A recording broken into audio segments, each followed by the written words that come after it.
نبی کریم علیہ الصلوۃ والسلام کا جو ہیومنز کے ساتھ، انسانوں کے ساتھ ہیومن رائٹس کے جتنے بڑے ڈیمانسٹریٹر رسول اللہ ہیں، کائنات میں اتنا بڑا ڈیمانسٹریٹر آیا ہی نہیں، نہ وہ آئے گا۔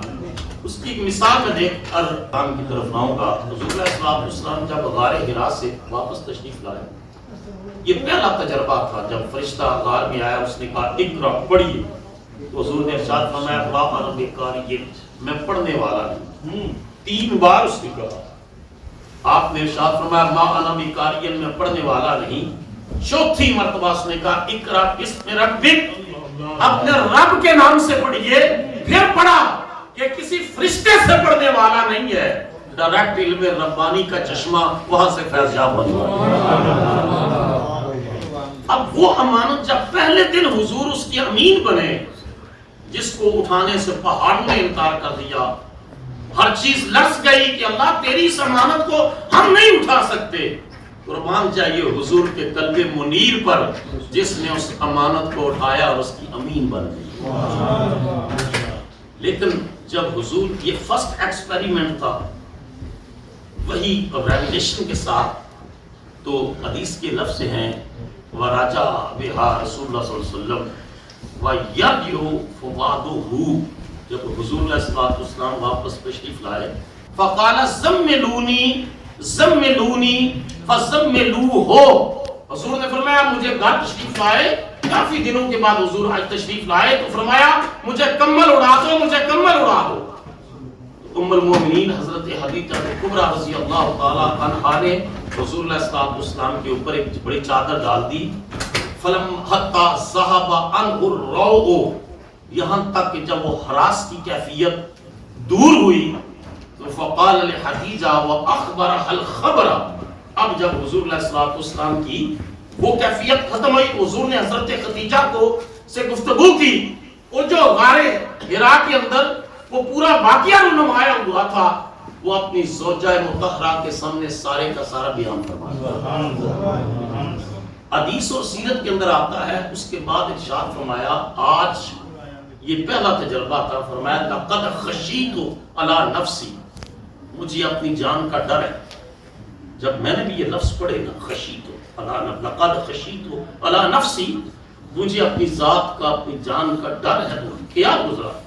پھر حضور ضیاء الامت حضرت جسٹس پیر محمد کرم شاہ الازہری رحمۃ اللہ علیہ کی سیرت طیبہ پر لکھی ہوئی کتاب ضیاء النبی شریف کھولی تو پیر صاحب نے وہاں وضاحت لکھی ہوئی تھی کہ اس خشیت سے مراد یہ ہے کہ آپ یہ بیان فرما رہے تھے خدیجہ کبریٰ سے کہ اللہ نے جو امانت مجھے عطا فرمائی ہے اور کائنات کی ہر چیز نے جس کو اٹھانے سے انکار کر دیا تھا، آج میرا قلب اقدس اس کا امین بنا ہے، تو میں اس امانت کا کما حق کو ہوں، حق ادا کر سکوں گا یا نہیں کر سکوں گا، اس بات کا ڈر تھا کہ میں اس کا پورا حق ادا کر سکوں گا یا نہیں کر سکوں گا۔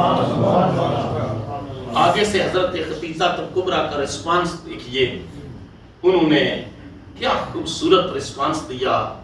ڈومیسٹک لائف کے اندر اگر پارٹنر اس طریقے سے کسی بھی ایشو کے اوپر ری ایکٹ کرے تو زندگی کتنی خوبصورت بن جاتی ہے۔ انہوں نے آگے سے کہا کاللہ واللہ، ہرگز نہیں، خدا کی قسم، ما یخزیک اللہ ابدا، اللہ آپ کو کبھی بھی بے آبرو نہیں کرے گا، اللہ کبھی بھی آپ کو بے سہارا نہیں چھوڑے گا۔ آگے کہا کیونکہ آپ کے اندر 5 خوبیاں موجود ہیں، 5 ہیومن کریکٹرسٹکس۔ یہ آج کی ساری گفتگو کا میرا میسج ہے، پیغام ہے، خلاصہ ہے، یہی میں بیان کرنا چاہتا ہوں کہ ہم حضور علیہ الصلوۃ والسلام کی سیرت طیبہ کے مختلف گوشے بیان کرتے ہیں، میلاد النبی کے دنوں میں مختلف پہلو اجاگر کرتے ہیں، تو نبی کریم صلی اللہ تعالیٰ علیہ وآلہ وسلم نے جب یہ ارشاد فرمایا کہ لقد خشیت علی نفسی، مجھے اپنی جان کا اس ڈر ہے، اس امانت کی ادائیگی کا اور اس فرض سے عہدہ برا ہونے کا، تو انہوں نے آگے سے کہا حضرت خدیجہ کبریٰ نے کاللہ واللہ، خدا کی قسم آپ کا رب آپ کو بے آبرو نہیں چھوڑے گا اور آپ کو بے سہارا نہیں چھوڑے گا۔ کیوں؟ وَإِنَّكَ لَتَصِلُ الرَّحْمَ، اے میرے سرتاج آپ ہمیشہ رشتہ داروں کے حقوق پورے کرتے ہیں، آپ صلہ رحمی فرماتے ہیں۔ آج 75% ہمارے مسائل کی وجہ قطع تعلقی ہے۔ بھائی کی بھائی سے بول چال بند، رشتہ دار کی رشتہ دار سے بند، بیوی نے باقاعدہ بچوں کو پٹیاں پڑھا رکھی ہیں، ان سے بھی نہیں بولنا، ان سے بھی گفتگو نہیں کرنی۔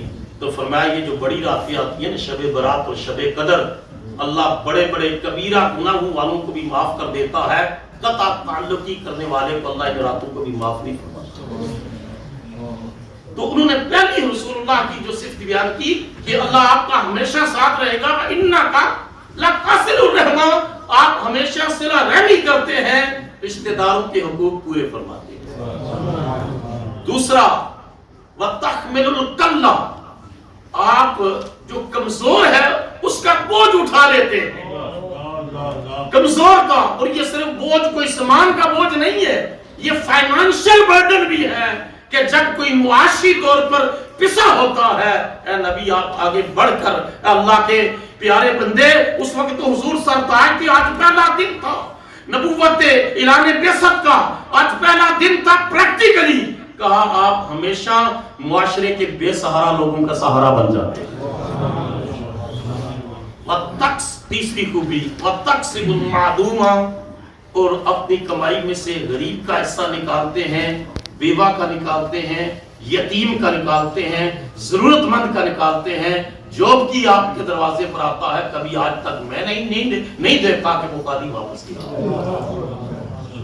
اور چوتھی خوبی آپ کی یہ ہے وَتَقْرِي الضَّيْفَ، آپ ہمیشہ مہمان نوازیاں کرتے ہیں۔ کبھی بھی مہمان آ جائے تو آپ جو ہے پریشان نہیں ہوئے، آپ ہمیشہ مہمان نوازی کرتے ہیں۔ مہمان کے آنے پر خوش ہونا یہ میرے نبی کی سنت ہے۔